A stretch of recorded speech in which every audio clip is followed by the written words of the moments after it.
Hello friends, आज के video में हम 20 फरवरी के फर्स्ट, सेकंड और थर्ड शिफ्ट के क्वेश्चंस देखेंगे जो कि आपके एग्ज़ाम में पूछे गए हैं। सबसे पहले हम थर्ड शिफ्ट का क्वेश्चन देखेंगे, फिर सेकंड का, फिर फर्स्ट का। क्वेश्चन नंबर फर्स्ट है, C V. Chandrasekhar was awarded Padma Bhushan for his contribution to which dance form. C V. Chandrasekhar को पद्म भूषण मिला था, उनको किस डांस फॉर्म के लिए मिला था? करेक्ट आंसर है भरतनाट्यम। सी.वी. चंद्रशेखर को भरतनाट्यम के लिए मिला था। इन 2011 CV. Chandrasekhar was honoured with Padma Bhushan by the government of India for Bharatanatyam. 2011 में सी.वी. चंद्रशेखर को पद्म भूषण मिला था गवर्नमेंट ऑफ इंडिया के द्वारा भरतनाट्यम के लिए। Bharatnatyam is a major form of Indian classical dance that originated in Tamil Nadu. Bharatanatyam भारतीय शास्त्रीय नृत्य का एक प्रमुख रूप है जो तमिलनाडु में उत्पन्न हुआ था। The modern period table was invented by whom in 1913? जो पीरियडिक टेबल है मॉडर्न, वो किसके द्वारा इन्वेंट किया गया था 1913 में? करेक्ट आंसर है हेनरी मोजले के द्वारा। The first who was able to arrange all the known elements was Mendeleev. He gave the law called the Mendeleev periodic law. पहला जो सभी ज्ञात तत्वों की व्यवस्था करने में सक्षम था वह मेंडलीव था। उसने मेंडलीव ने आवधिक कानून नामक कानून को दिया था। Dobereiner group the element into triads, Newlands gave the law of octaves. Dobereiner ने तत्वों को त्रयों में बांटा था और न्यूलैंड्स ने ऑक्टेव का कानून दिया था, यानी लॉ दिया था। Which part of the Indian constitution deals with the directive principle of state policy? Correct answer है पार्ट 4 डील करता है DPSP से। The DPSP aim to establish India as a welfare state. DPSP का उद्देश्य भारत को कल्याणकारी राज्य के रूप में स्थापित करना था। The DPSP guide the state in establishing an economic and social democracy. DPSP एक आर्थिक और सामाजिक लोकतंत्र की स्थापना में राज्य का मार्गदर्शन करता है। The DPSP aims to ensure socio-economic justice to the people. DPSP का उद्देश्य लोगों को सामाजिक आर्थिक न्याय सुनिश्चित करना है। Who is the Union Minister of Heavy Industries? Heavy industry के मिनिस्टर हैं HD कुमारस्वामी। ये हर शिफ्ट में मिनिस्ट्री से क्वेश्चन पूछे जा रहे हैं और इस पे इसीलिए मैंने एक पर्टिकुलर वीडियो बनाया है। सारे मिनिस्ट्री के मिनिस्टर कोड कवर किया हुआ है। मैं हर डे हर वीडियो में बोलती हूँ कि वो वीडियोस आप देखिए जो टॉपिक वाइज है। आप देखेंगे तो आपको खुद समझ में आएगा कि डायरेक्टली वहाँ से क्वेश्चंस आ रहे हैं। According to 2011 census which state in India has the most literate population among man? Correct answer है लक्षद्वीप। कुछ लोग यहाँ केरला और लक्षद्वीप में कंफ्यूज होंगे, तो मैं आपको बता दूं कि अगर ओवरऑल पूछा जाए लिटरेसी रेट तो वो केरला में है, बट अमॉन्ग मेन पूछा जाए तो वो लक्षद्वीप में है। The 2000 census reported the Lakshadweep had a mail literacy rate of 92.28%। Kerala had the highest overall literacy और उसका परसेंटेज है 93.91%। Bihar has the lowest literacy rate 63.82%, सबसे लोवेस्ट बिहार का है। और males in India literacy rate है अकॉर्डिंग टू 2011 सेंसस 82.14%। वही हम बात करें फीमेल्स की, इंडिया में 65.46% है। Males in Kerala literacy rate 96.1% है और फीमेल इन केरला 92.1% है। Literacy rate of Bihar males की 71.2% है और बिहार के फीमेल्स की 51.5% है। नेक्स्ट क्वेश्चन है, who is the director general of border security force? BSF के डायरेक्टर जनरल हैं दलजीत सिंह चौधरी। नेक्स्ट क्वेश्चन है, U Srinivas is a famous player of which musical instrument? U Srinivas कौन से फेमस म्यूज़िकल इंस्ट्रूमेंट के प्लेयर हैं? करेक्ट आंसर है mandolin. Srinivas has won several award, उन्होंने कई अवार्ड जीते हैं उनके म्यूज़िक में कंट्रीब्यूशन के लिए, जैसे कि Padmashri, Sangeet Natak academy award. Who is revered as the pitamah of Carnatic music, कर्नाटक संगीत के पितामह के रूप में पुरंदर दास को जाना जाता है। यहाँ से हम सेकंड शिफ्ट के क्वेश्चंस देखेंगे। Which district has the lowest literacy in India, India के किस ज़िले में सबसे कम लिटरेसी है? तो ये अलीराजपुर, मध्य प्रदेश के अलीराजपुर में। Bihar has the least literate state in India in 2011 with a literacy rate of 63.82%, Bihar सबसे कम है लिटरेसी रेट वहाँ का। साथ ही उत्तर प्रदेश, बिहार, राजस्थान, मध्य प्रदेश, झारखंड, छत्तीसगढ़ है slightly less than half of all Indian illiterates. Uttar Pradesh, Bihar, Rajasthan, Madhya Pradesh, Jharkhand और छत्तीसगढ़ के पास सभी भारतीय अशिक्षियों के आधे से भी कम है। India's 5th 5-year plan was based on what, 5वीं पंचवर्षीय योजना किस पे बेस्ड थी? करेक्ट आंसर है poverty eradication and self reliance पे। इसका जो ड्यूरेशन यानी टाइम पीरियड था वो 1974 से लेके 78 तक था। इसका ऑब्जेक्टिव था पॉवर्टी को कम करना। अदर इसकी जो प्रायोरिटी थी वो एम्प्लॉयमेंट यानी रोजगार जनरेट करना, जस्टिस न्याय दिलाना, एग्रीकल्चर प्रोडक्शन करना और डिफेंस पे इन्वेस्ट करना। How many types of badminton competitions are there in Olympic, Olympic में कितने टाइप से बैडमिंटन कॉम्पिटिशन होता है? करेक्ट आंसर है 5। पहला है मेन सिंगल, दूसरा है वुमेन सिंगल, तीसरा है मेंस डबल, चौथा है वुमेन्स डबल और पांचवा है मिक्स्ड डबल। ये 5 तरीके से बैडमिंटन कॉम्पिटिशन होता है।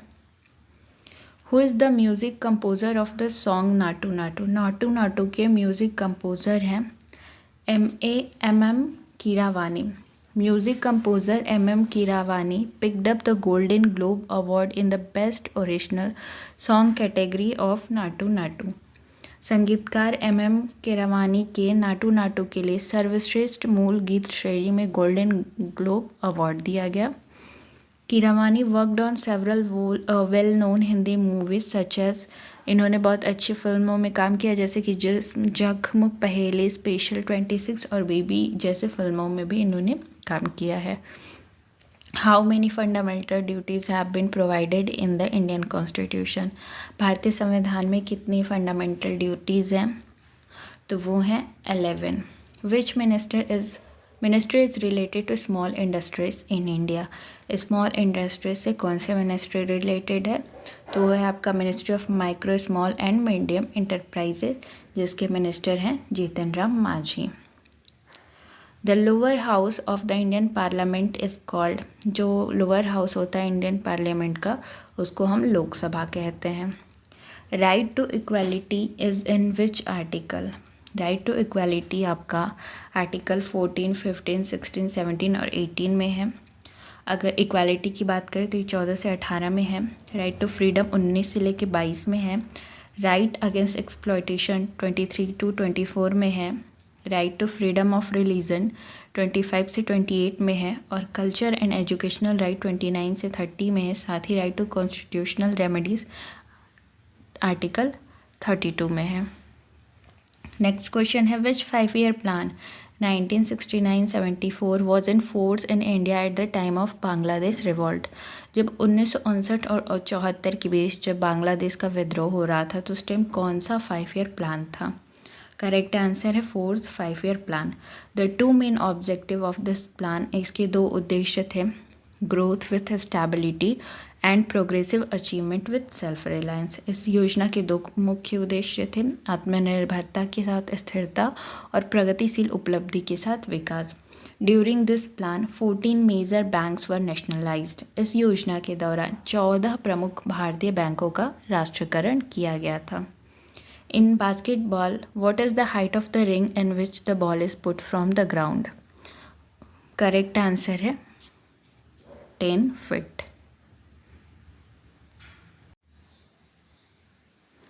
यहाँ से हम फर्स्ट शिफ्ट के क्वेश्चंस देखेंगे। Who was awarded the Dadasaheb Phalke award in the year 2024? 2024 में दादा साहब फाल्के अवार्ड से किसे सम्मानित किया गया? Correct answer Mithun Chakraborty. ये 74वां यानी 74th दादा साहब फाल्के अवार्ड का सेशन था जिसमें मिथुन चक्रवर्ती को सम्मानित किया गया। इससे पहले की बात की जाए, क्योंकि बहुत पुराना भी पूछ सकता है, तो 2023 में रेखा को सम्मानित किया गया था, 2022 में आशा पारिक को सम्मानित किया गया था और 2021 में रजनीकांत को किया गया था।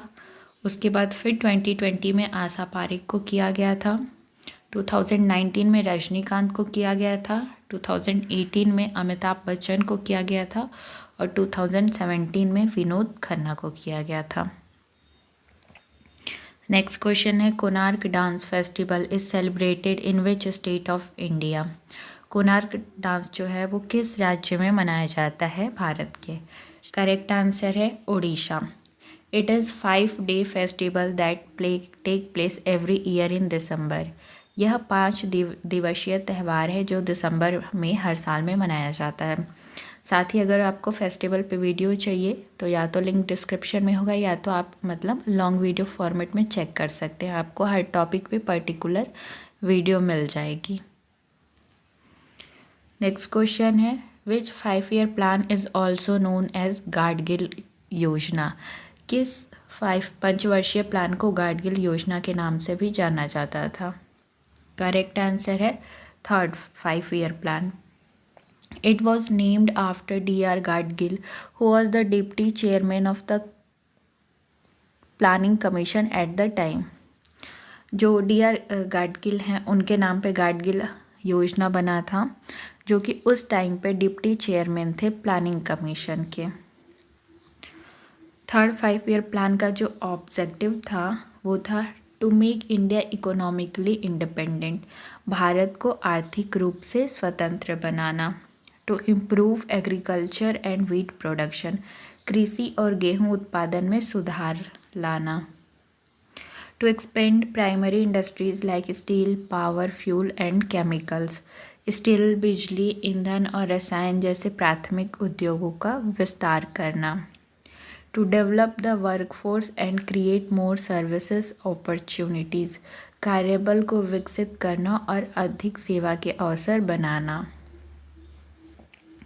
What is the term of the chief election commission of India? Chief election commission का कार्यकाल कितना होता है? तो ये या तो 6 साल होता है या तो 65 एज तक होना चाहिए। उससे ज़्यादा अगर एज है तो वो चीफ इलेक्शन कमिश्नर नहीं बन सकते हैं और वो 6 साल तक रह सकते हैं। Saroja Vaidyanathan is related to which classical dance? Saroja Vaidyanathan किस क्लासिकल डांस से संबंधित हैं? करेक्ट आंसर है Bharatanatyam. Saroja Vaidyanathan was a renowned Indian dancer, teacher and advocate of Bharatanatyam. Saroj Vaidyanathan एक प्रसिद्ध भारतीय नर्तक, शिक्षक और भरतनाट्यम के अधिवक्ता थे। The Indian government awarded her the Padma Shri in 2002 and Padma Bhushan in 2013। भारत सरकार ने उन्हें 2002 में पद्मश्री से और 2013 में पद्म भूषण से नवाजा था। नेक्स्ट क्वेश्चन है, child sex ratio 0 to 6 years of India according to 2011 census is? 2011 के सेंसस के अकॉर्डिंग चाइल्ड सेक्स रेशियो कितना था? करेक्ट आंसर है 919।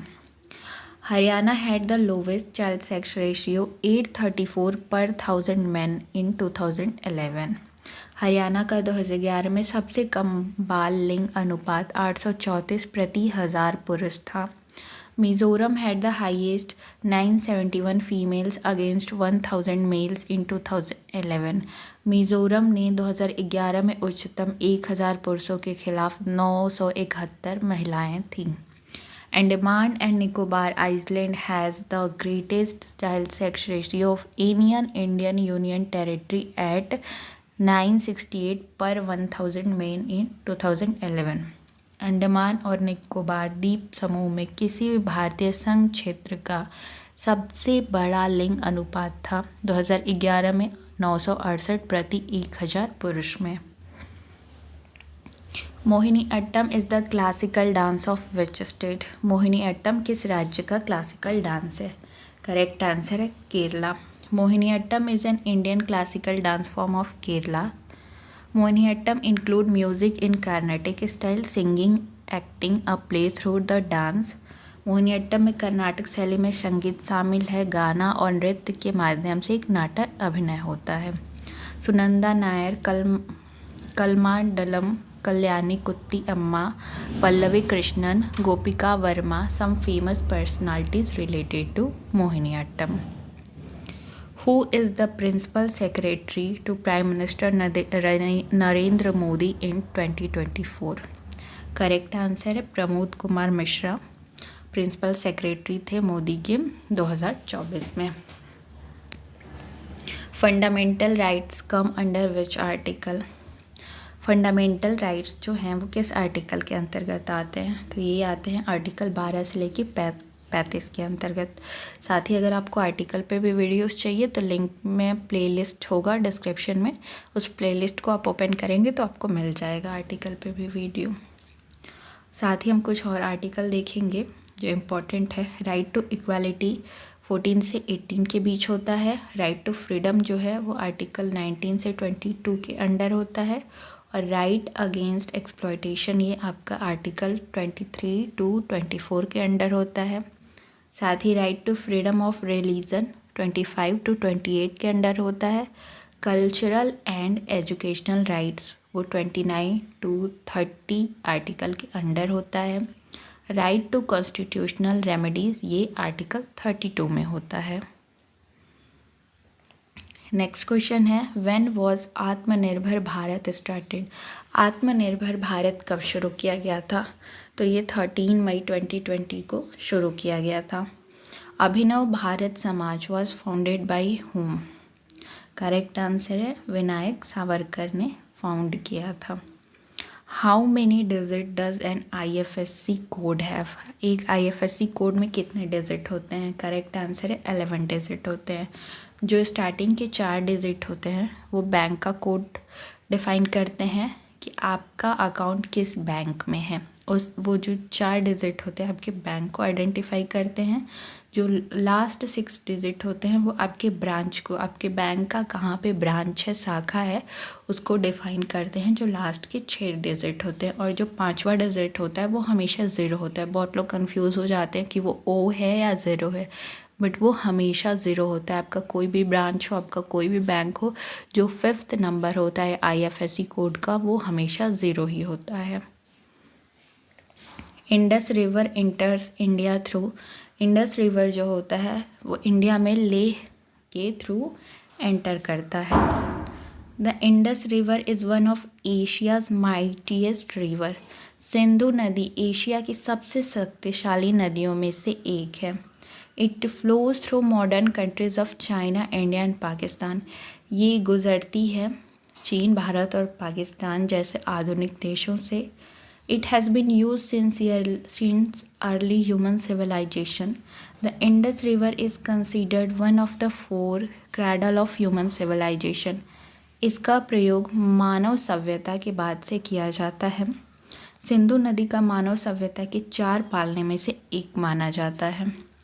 The Indus River drains into Arabian Sea. जो इंडस होते हैं वो अरेबियन सी में ड्रेन हो जाता है। In which 5-year plan was it proposed to make India self-reliant and self-generating economy? कौन सा ऐसा 5-year प्लान था जिसमें ये प्रपोज किया गया था कि इंडिया को सेल्फ रिलायंट और सेल्फ जनरेटिंग इकॉनमी बनाना है? करेक्ट आंसर है 3rd 5-year plan. Shakas are also known as? Shakas को क्या कहा जाता था? उनको इंडोसिंथियंस कहा जाता था।